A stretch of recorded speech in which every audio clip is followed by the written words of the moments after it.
Jagatsinghpur block सदर अलसुदा पंचायत रे गोचर जमीर शताधिक ट्रिप माटी गोचर जमीर जबरदस्ती उठाई नेले ठिकादार। अन्यपटे ग्रामवासी तहसीलदार द्वारस्थ हेले एक्शन नेबाकू पछघुंचा प्रशासनिक अधिकारी, जहाकू नहीं ग्रामवासी आनिले संगीन अभियोग। जगतसिंहपुर ब्लॉक सदर महकुमा स्थित अलसुदा पंचायत निपुर ठारू बाईचंका नूतन प्रधानमंत्री रोड निर्माण चलुथिबा बेले ठिकादार का प्रशासनिक अधिकारी मानक सहित भितरी बुझामणा कर निपुर ग्रामवासी को गोरु गाई चरवाई उद्दिष्ट थिबा गोचर जमी को चंचकता कर जेसीबी ट्रैक्टर लगाई गोचर जमी शताधिक ट्रिप माटी उठाई अन्यत्र रास्ता काम लगाई ग्रामवासी स्थानीय आरआई को जणाइबा परे स्थानीय आरआई घटनास्थल में पहुंचवा बदल में चुपचाप रही पर ग्रामवासी पुलिस को घटना विषय जणाइबा परे जगतसिंहपुर थाना पुलिस घटनास्थल में पहुंचवा परे माटी उठाउथिबा समस्त माटी माफिया माने घटनास्थल छाड़ी पळाइथिले।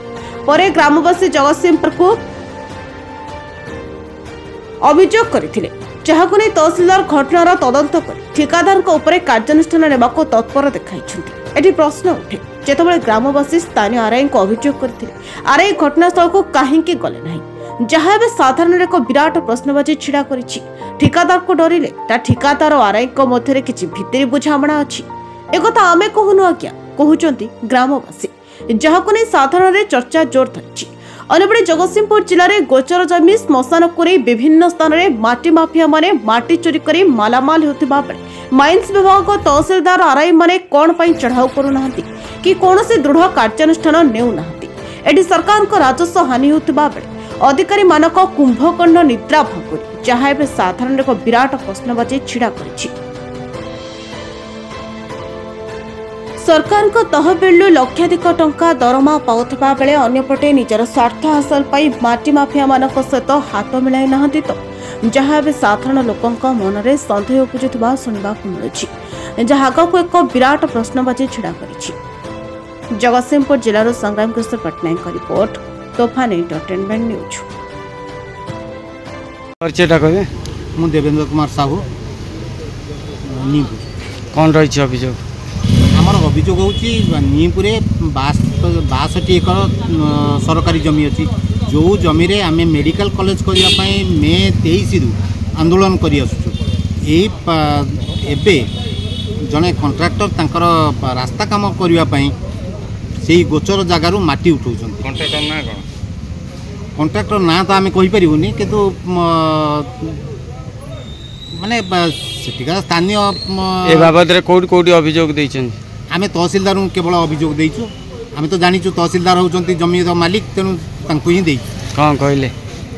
प्रतिश्रुति देइचंती जे आमे आरआई की कहबो, आरआई इनक्वारी करिवे। इनक्वारी कला परे माने हमर माइनिंग जे जे अछंती तांकु पठेई से केते माटी उठिची कोन हेची तार एस्टिमेट करी करी ता कार्यानुष्ठान नेबे बोली कहछन। आपनकर दाबी कोन होछ? आमर दाबी हूँ पूर्वावस्था को फेरी आसू, जी से मैंने माटी उठी से जगटा फिलअप हो आ पूर्वावस्था को फेरी आसू। आम से जमी भविष्य आमर कॉलेज हवापाई पथ सुगम हो। ताले आम आंदोलन पंथा अवलंबन करूँ। मो ना विधान चंद्र साहानी, घर नीपुर, अलसुदा पंचायत। कौन अभियोग थला आज तहसील कार्यालय? तहसील आमर सेठी नीपुर टू बाईजा गोटे मुख्यमंत्री सड़क योजना से कंट्राक्टर कौन करुच्ची ना से गोचर जमी माटी उठे व्यवहार करुच्ची, प्लस गोचर जमी विराट बड़ सेट करी तांकर जंत्रपटा लेबर सब रखुंत आम गोरु गाई चरिया को बड़ असुविधा होमें कलेक्टर को तहसीलदार को सब कलेक्टर को सब जनइला सत्वे से इनक्रोचमेंट हटि पारु नाही।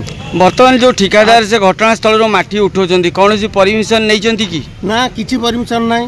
तो एते सब उठाउथबा बेले प्रशासनिक अधिकारी कौन करुछन्ती? प्रशासन अधिकारी को काली आरआई को फोन कलु, आरआई उठेले नाही। से तांकटारु कौन खर्च बार्च नहीं सी नीरव रोचंती। आज तहसीलदार को भेटिया को आसीचु।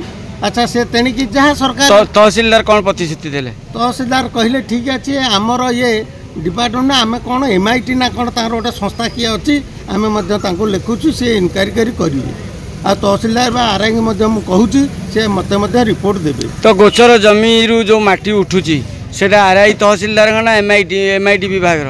ସିଏ ତ ଆମେ ତ ଜାଣିନୁ, ଆମେ ତ ତହସିଲଦାରଙ୍କୁ ଜାଣିଛୁ ବୋଲି ସେ ତ ବର୍ତ୍ତମାନ କହିଲେ ଆମେ MIT କି ଲେଖୁଛୁ, ସେ ତାଙ୍କର ଇନକ୍ୱାରି କରିବେ ବୋଲି। ଆଉ ଆପଣଙ୍କର କ'ଣ ଦାବି କ'ଣ ରହୁଛି? ଆମର ଦାବି ହେଉଛି ସେ ଯେଉଁ ଗୋଚର ଜମି ମାଟି ଉଠେଇଛନ୍ତି ସିଏ କେମିତି ଯେମିତି ପୂର୍ବ ଅବସ୍ଥା ଥିଲା ତାକୁ ମାଟି ପ୍ରତି ପୁଣି ପୂର୍ଣ୍ଣାଙ୍ଗ କରନ୍ତୁ, ନହେଲେ ଆମ ଗୋରୁ ଗାଈ ଅସୁବିଧାରେ ପଡ଼ୁଛନ୍ତି।